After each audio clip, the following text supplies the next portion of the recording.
To know Joe Biden is to know that love without pretense, service without self-regard, and to live life fully.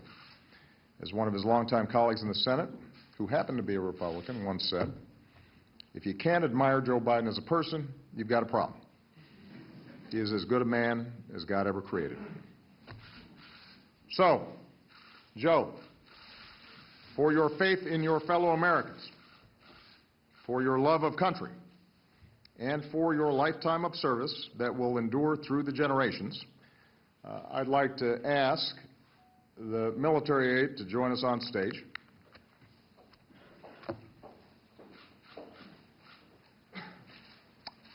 For the final time as President, I am pleased to award our nation's highest civilian honor, the Presidential Medal of Freedom.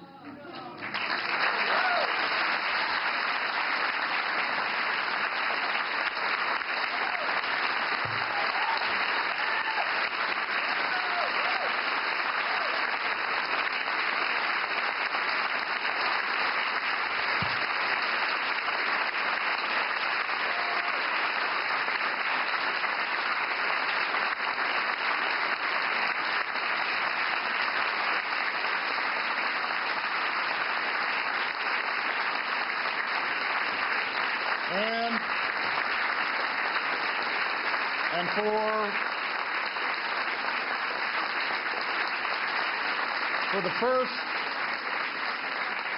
for the first and only time in my presidency, I will bestow this medal with an additional level of veneration, an honor my three most recent successors reserved for only three others, Pope John Paul II, President Ronald Reagan, and General Colin Powell. Ladies and gentlemen, I am proud to award the Presidential Medal of Freedom with distinction to my brother, Joseph Robinette Biden, Jr. Will the aide please read the citation? Vice President Joseph R. Biden, Jr. In a career of public service spanning nearly half a century, Vice President Joseph R. Biden, Jr. has left his mark on almost every part of our nation, fighting for a stronger middle class, a fairer judicial system, and a smarter foreign policy, providing unyielding support for our troops, combating crime and violence against women, leading our quest to cure cancer, and safeguarding the landmark American Recovery and Reinvestment Act from corruption.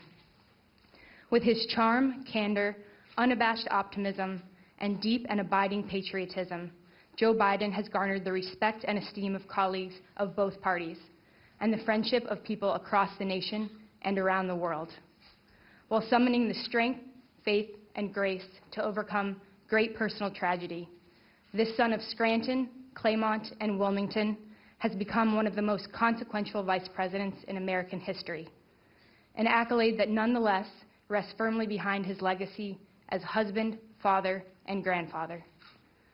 A grateful nation thanks Vice President Joseph R. Biden, Jr. for his lifetime of service on behalf of the United States of America.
President.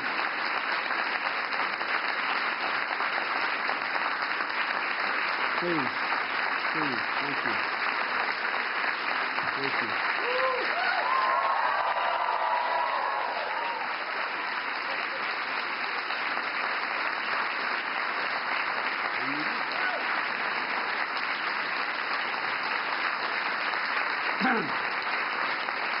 Please.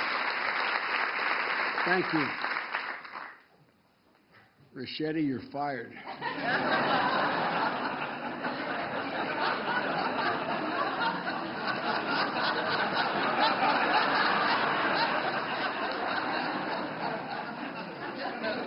For the press, Richetti's my chief of staff. I had no inkling. I thought we were coming over, Michelle, for you, Jill, and Brock and I, a couple of senior staff, to toast one another and say what an incredible journey it's been. Mr. President, you got right the part about my leaning on Jill, but I've also leaned on you and a lot of people in this room. I look around the room and I see great friends like Ted Kaufman, who's been so much wisdom. Guys like Mel Monzak. I mean, I look around here and I'm startled. I keep seeing people I don't expect. Madam President, how are you? Mr. President, look at my new boss over there. But you know, I get a lot of credit I don't deserve, to state the obvious. Because I've always had somebody to lean on. From back that time in 1972, when the accident happened, I leaned on, and I mean this in a literal sense, Chris knows this, Dodd knows this, and Mel knows this, and Ted knows this. I leaned on my sons, Bo and Hunter.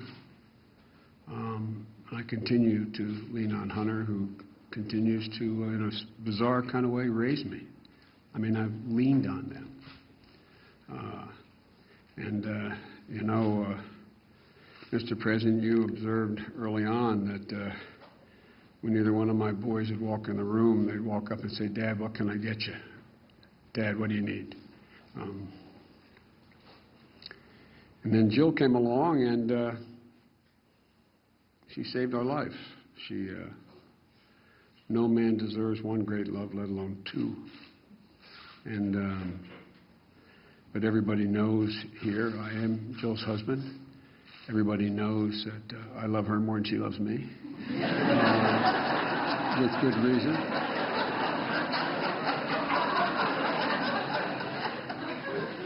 And she gave me the most precious gift, the love of my life, the life of my love, my daughter Ashley. And I've continued to lean on the family. President, you kidded me once. You heard that in the preparation for the two debates, vice presidential debates that I had, only had two, that Bo and Hunt would be the last people in the room, and Bo would say, "Look at me, Dad. Look at me. Remember. Remember home base. Remember." So, and the Secret Service can tell you, Mr. President, that Bo and Hunt and Ashley continue to have to corral me. We're at one of the national parks, and I was climbing up on top of a bridge to jump off the bridge with a bunch of young kids, and I hear my sons yelling, "Dad, get down, now!" And I just started laughing so hard I couldn't stop, and I said, "I was just going to do a flip off, full gainer off here." He said, "Dad, the Secret Service doesn't want you up there, Dad. Look at me, Dad." You know, so we've never figured out who the father is in this family. And Mr. President, you know that with good reason, there is no power in the vice presidency. Matter of fact, I just did for Nancy Pelosi's daughters, you have readings of the Constitution. You probably did one for her. And they had me read the provisions relating to the vice presidency in the Constitution. And there is no inherent power, nor should there be. But Mr. President, you have more than kept your commitment to me by saying that you wanted me to help govern, President's line often, other people don't hear it that often, but when someone say, can you get Joe to do such and such, he says, I don't do his schedule, he doesn't do mine. Every single thing you've asked me to do, Mr. President, you have trusted me to do. And that is that's a remarkable thing. I don't think, according to, I see the president of Georgetown here as well, I don't think according to the presidential and vice presidential scholars that kind of relationship has existed. I mean, for real. It's all you, Mr. President. It's all you. The reason why when you send me around the world, nothing gets, as my mom would say, gets missed between the cup and the lip is because they know when I speak for you. And it's been easy, Mr. President, because we not only have the same political philosophy and ideology, I tell everybody, and I've told them from the beginning, and I'm not saying this to reciprocate, I've never known a president, and few people I've ever met, my whole life I can count on less than one hand, who've had the integrity and the decency and the sense of other people's needs like you do. I know you're upset when I told the story about when Hunt and I were worried that Bo would have to, that he would, as a matter of honor, decide he had to step down as Attorney General while he was fighting his battle because he had aphasia. He was losing his ability to speak. And he didn't want to ever be in a position where, to him, everything was about duty and honor. And I said, and he may resign. I don't know. I just have a feeling he may. And Hunt and I had talked about this. And I said, he doesn't have any other income, but we're all right because Hunt's there and I can sell the house. We're having a private lunch like we do once a week. And this man got up, came over, grabbed me by the shoulders,